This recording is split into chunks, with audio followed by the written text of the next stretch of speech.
বাবা বাবা একে একটু পড়াশোনা শিখিয়ে দাও তো। কাকে? একে। ছাগলকে? হ্যাঁ এনে দিতে পারবি? একদম, কোনো চিন্তা নাই। ঠিক আছে, সব বলতে পারছে? হ্যাঁ হ্যাঁ হ্যাঁ। আচ্ছা আচ্ছা আচ্ছা আচ্ছা, ঠিক আছে ঠিক আছে। আচ্ছা বলো তো, তোমার নাম কি?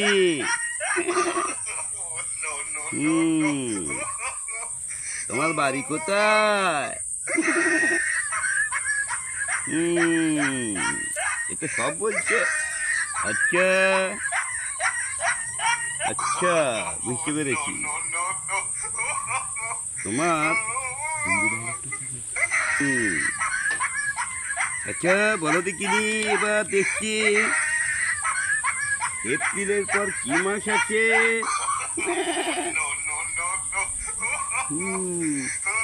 হিন্দিতে তোমাকে কি বলে? এটা সব পারে রে। বললাম না সব পারবে। যা একে নিয়ে যা, এ মাধ্যমিক পাস করে যাবে। কতদিনের মাধ্যমিক পড়াতে হবে? হ্যাঁ হ্যাঁ, আমি পড়িয়ে দিয়েছি তো, চিন্তা করি। ছাগলকে শিক্ষা দিতে গেলে ছাগলের মতন তো মাস্টার দরকার। একদম নিশ্চয়ই।